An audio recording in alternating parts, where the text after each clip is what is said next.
Rencontré il y a un peu plus d'un mois, c'était juste avant le vote sur Maastricht, et vous m'avez dit c'est probablement le vote politique le plus important pour toute ma génération.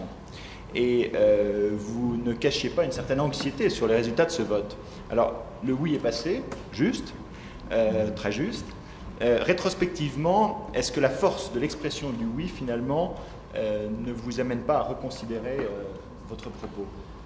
Non, non, pas du tout. Le oui est passé, c'est la seule chose qui importe. En démocratie, ce qui importe, c'est la majorité qui se dégage.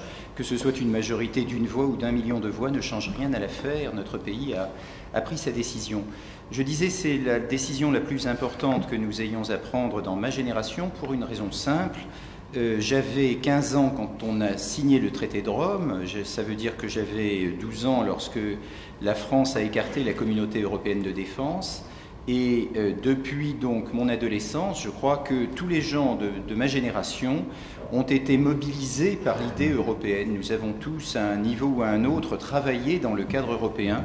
Arrêter cet énorme processus aurait été, je crois, extrêmement grave pour notre génération. La génération précédente nous a légué l'idée qu'en construisant l'Europe, on mettrait fin au type de conflit qui avait eu lieu dans le passé entre les pays européens.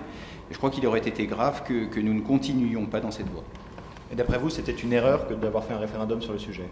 C'est un autre sujet. Je ne suis pas un homme politique, mais je n'aurais pas fait de référendum pour une raison simple qui est que je crois que la raison pour laquelle, en démocratie occidentale, on élit des députés, c'est la vieille règle anglaise, c'est la règle française, c'est qu'un certain nombre de problèmes ont besoin d'être mûris par des gens auxquels le peuple dans son ensemble fait confiance. Alors on élit des députés et des sénateurs parce qu'on leur fait confiance et ensuite on leur donne à étudier de façon approfondie les questions qui se posent. Le traité de Maastricht que j'ai lu était un traité difficile à lire, je crois, pour beaucoup de monde. Bien que j'ai beaucoup travaillé sur ces questions, il y a certains aspects de ce traité que je n'ai pas complètement compris.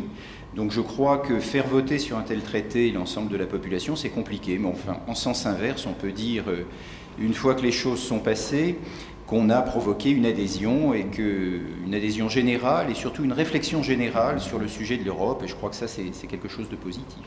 Mais l'enjeu était trop important pour prendre le risque d'un non. Écoutez, l'essentiel est qu'on ait tué un oui.